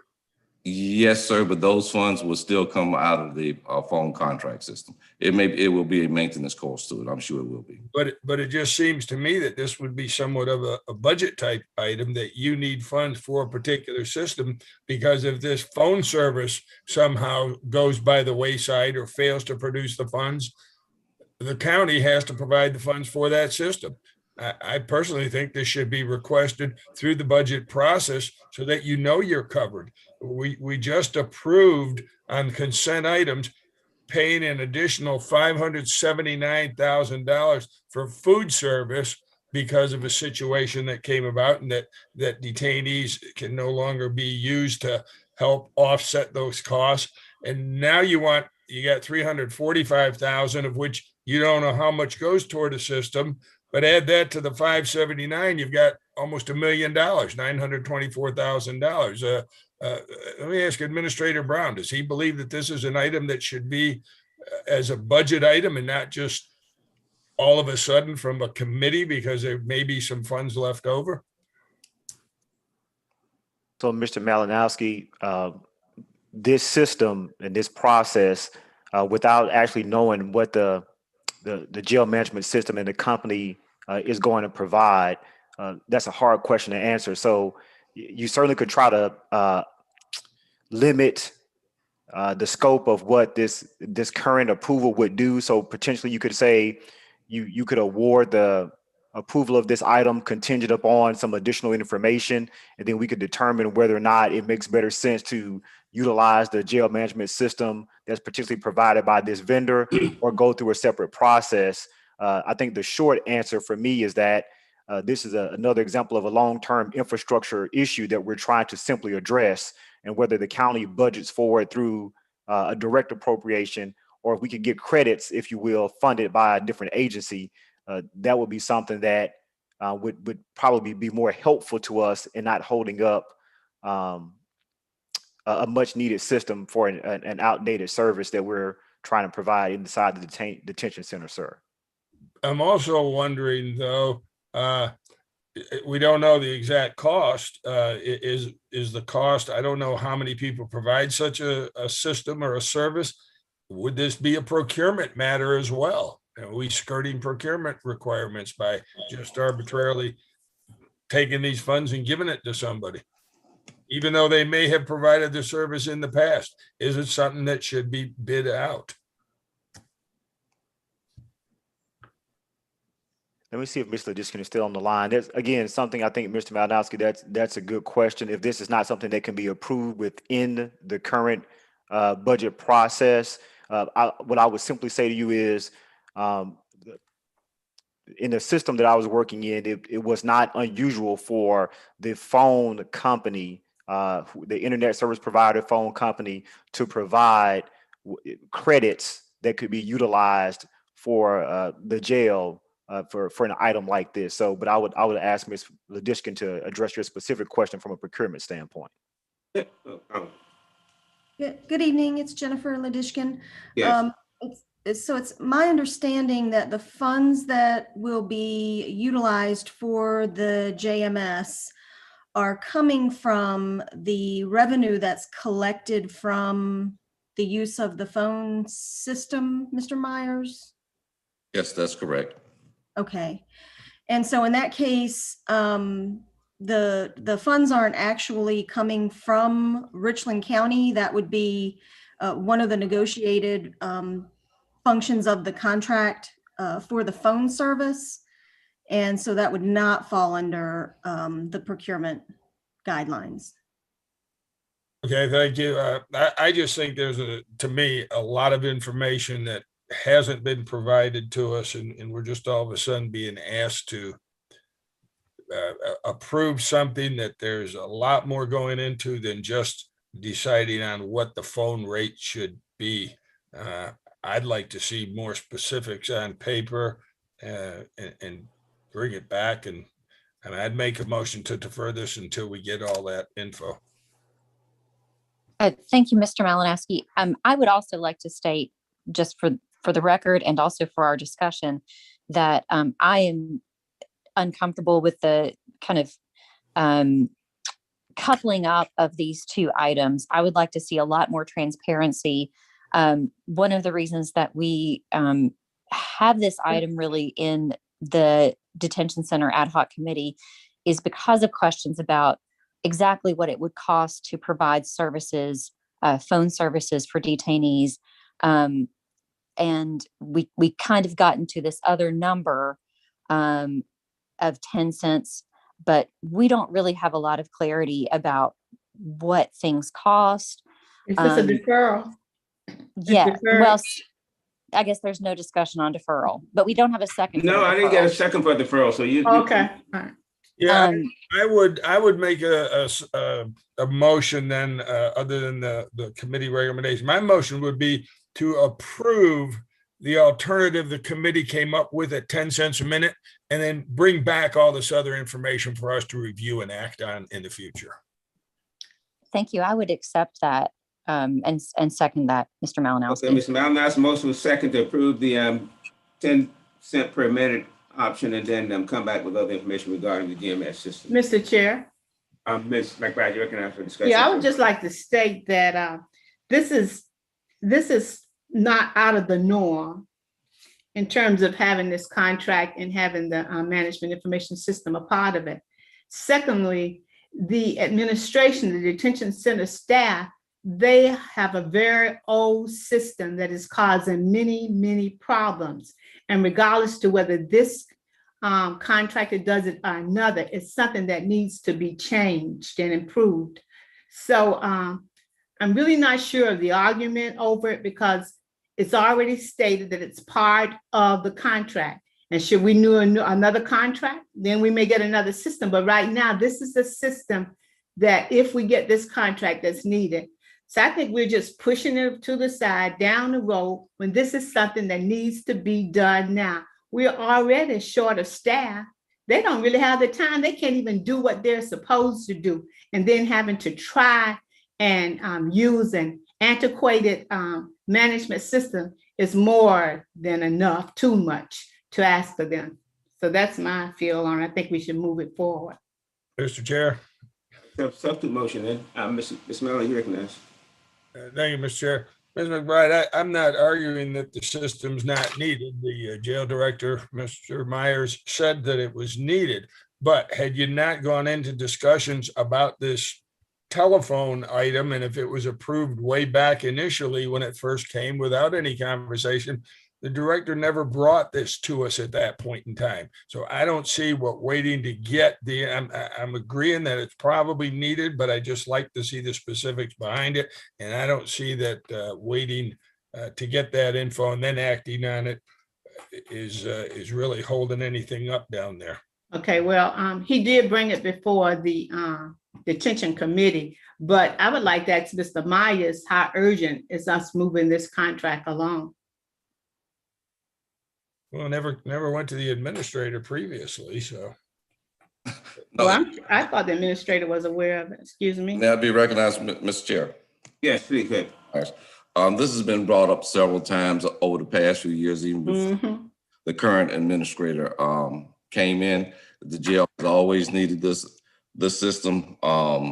We talked about it in 2010, and if I'm not mistaken, somewhere in I'm trying to pull up the exact verbiage. It is mentioned in the document about a grant, if I'm not mistaken. I have to go back and see if I can find it. It is mentioned in their technology grant. And we talked about it in our committee meeting. Yes, ma'am, we did. But also, and this will enhance communication with the families also. The rates are cheaper, so I imagine more detainees will be willing to use the phone. It has a ton of educational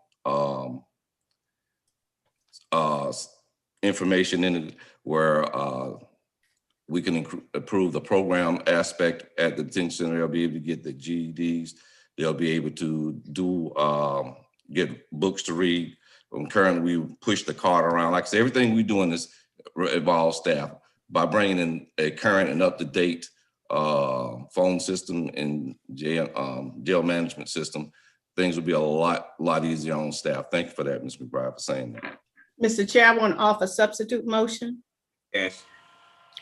I move that we approve the committee's recommendation for the 10-cent rate, and that all other any revenue received from the detention phones be used for services, mental health and other services for the detainees, and that we include the jail management system. Approve that.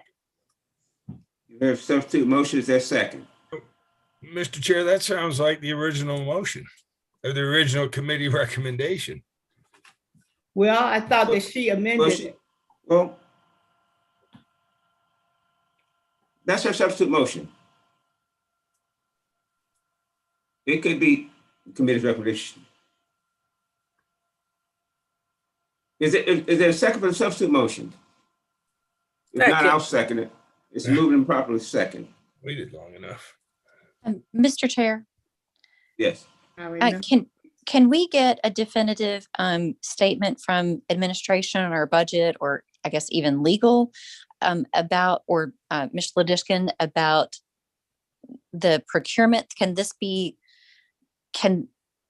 bundled together in this way without I thought that was just answered, but I'll let her answer that again. Okay, thank you. Yes, Mr. Chair. According to, she's coming back on. I'll let Ms. Ladishkin speak for herself. Go ahead, Ms. Ladishkin. Yes, thank you. I will double check the solicitation, but because this is not using Richland County revenue or general funds, and instead is being paid for by the phone service provider as part of the fees that they're charging for the use of the phone service, it would not fall under the procurement rules for Richland County. Thank you. Question, Mr. Chair. Mr. Mellon, you recognize. Thank you, Ms. Ladishkin. It keeps being said that, and maybe you don't have the answer for this, that the fees are going to pay for this. Will the fees be paid directly to the company, Mr. Myers, or will they have to go to Richland County and then to the company? The fees should be paid, if I'm not mistaken, the fees will be paid directly to the company. But if need be, they can basically cut the check, and I believe it could be done either way. Whichever way you decide to do it, I think it could be done either way. Maybe It's not me deciding, it's procurement. They're saying I'm thinking what I'm hearing is if it comes through the county, then we may have to do procurement. Is that correct, Ms. Vodishkin? Yes, so my understanding is that the detainees are charged a fee that goes to the phone provider. The phone provider previous to this current contract that we're talking about right now, then sent the county their portion of the revenue that was generated as a result of that transaction. In the case that we're talking about now, it's my understanding that prior to the county receiving their revenue, whatever expenses would be charged for the jail management system, et cetera, would be coming out of any revenue the county would receive prior to the county actually receiving any revenue. And I'm not sure that we're comfortable with the amount of revenue given the 10 cents and the fact that we aren't really sure the cost the phone providers are actually incurring for providing the service itself. They've been reticent to share with us what their actual costs are. But that's my understanding of how the process works. I'll be happy to get with Mr. Myers again and discuss that if I'm misunderstanding something. And that's why I think all that needs to be worked out before we approve something. And Ms. McLean, I have a question for you, and that is to parliamentary one relating to if a committee makes a recommendation, can that recommendation be brought back as a motion? Mr. Chair, I withdraw my motion given the latest information from procurement. Okay, I'll just stick with my original motion, Ms. McBride, which was move forward with the 10 cents and let's get all the rest of this sorted out and make sure that we're all on good footing before we move forward. I'm supportive of getting the new system, but let's just do it right. It's a motion on the floor, been moved and properly second by Ms. Malinowski to move forward with the 10% per minute of costs and come back later with information regarding the management system. Any further discussion? Mr. Chair, just one last thing. So we have, is it possible to have information by the April 20th meeting? And the desire is to have information by the April 20th meeting. Yeah, that's fine with me. That's part of the motion. Thank you.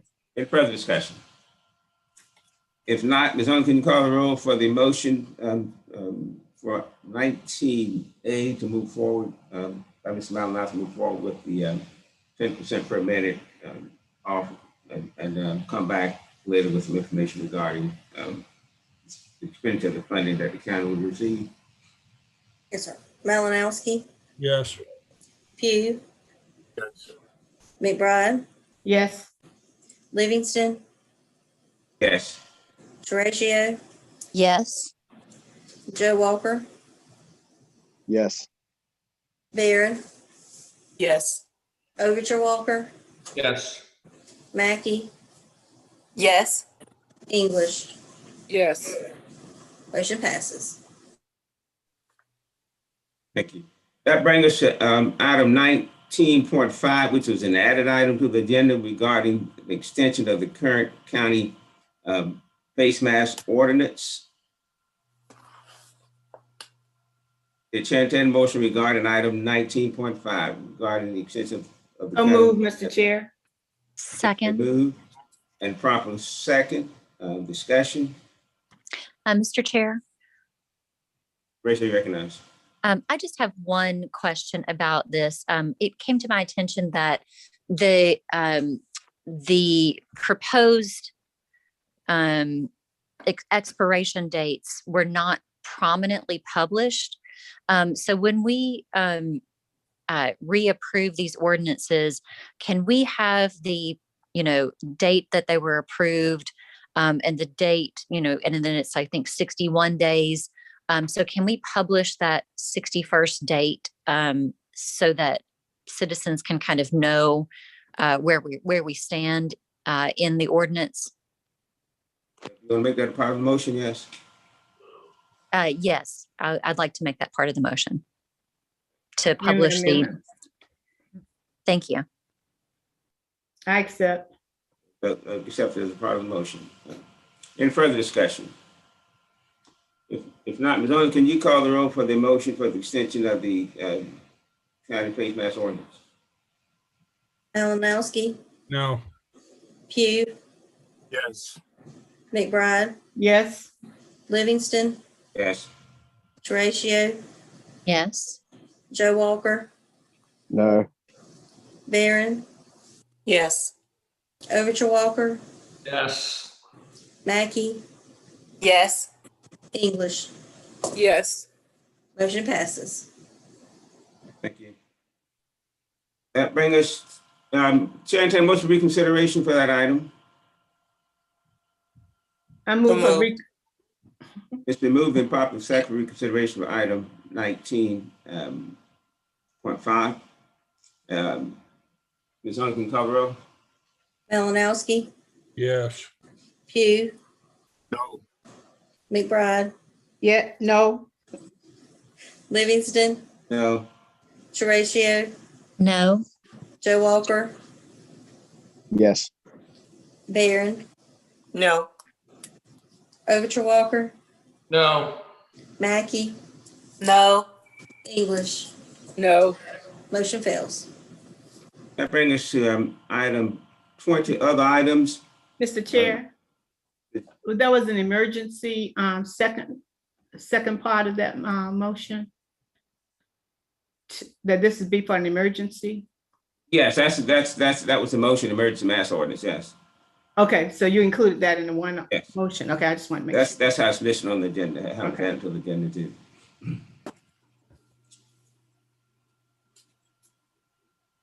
That brings us to item 20A, which is District 3 hospital tax allocations. Chair, entertain a motion. So move. Second. Moved and proper second. Any discussions? If not, Ms. Owens, can you call the roll for item 20A, District 20, District 3 hospital. Malinowski, Yes. Pugh, Yes. McBride, Yes. Livingston, Yes. Horatio, Yes. Joe Walker, Nope. Barron, Yes. Overture Walker, Yes. Mackey, Yes. English. Yes. Motion passes. That brings us to item 21, executive session. We have one executive session item. And that item, let me go back and make sure I'm very specific. And that item is regarding the Cargan lawsuit and settlement with former County Administrator Gerald Seals, including a review of proposed settlement agreement.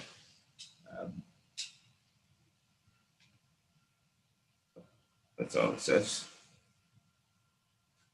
And the chair would entertain a motion for executive session for that item. So moved. Second. Moved, proper second. Mrs. Owen, can you call the roll for that item regarding executive session? Malinowski, No. Pugh, Yes. McBride, Yes. Livingston, Yes. Horatio, No. Joe Walker, No. Barron, Yes. Overture Walker, Yes. Mackey, Yes. English. Yes. Motion passes. Thank you. We'll now go into executive session. Miss Only, should we leave? Matter pertaining to a legal matter. Miss Only, should we leave or you're gonna automatically take us in? I'm gonna take you over. Okay, thank you. You're welcome.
Chair, entertain a motion to come out of executive session.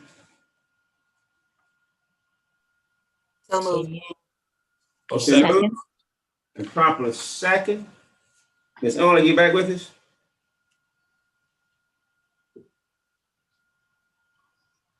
Ms. Owen. Yes, sir, I'm here. Yeah, it's been moved and properly second to come out of executive session. You call the roll for it? Yeah, Malinowski, Yes. Pugh, Yes. McBride, Yes. Livingston, Yes. Horatio, Yes. Joe Walker, Yes. Barron, Yes. Overton Walker, Yes. Mackey, Yes. English.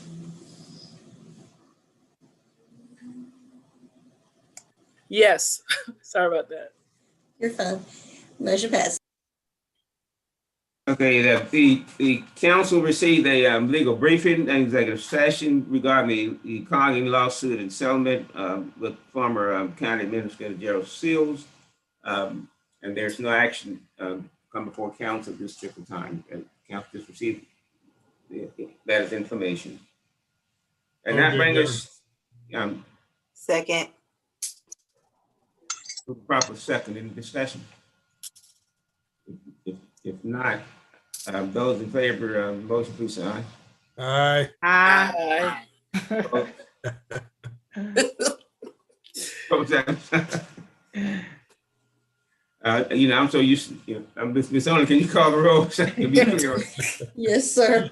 Malinowski, Yes. Pugh, Yes. McBride, Yes. Livingston, Yes. Horatio, Yes. Joe Walker, Yes. Barron, Yes. Overton Walker, Yes. Mackey, Yes. English. Yes. Motion passes. Thank you. Mr. Anything else Miller. come for the body? No, but you weren't gonna take a chance on not adjourning, huh? I'm just so proud of this body tonight. 8:00. All right, so I'm proud of y'all are adjourned. Good night. All right. Good Good night, night. everybody.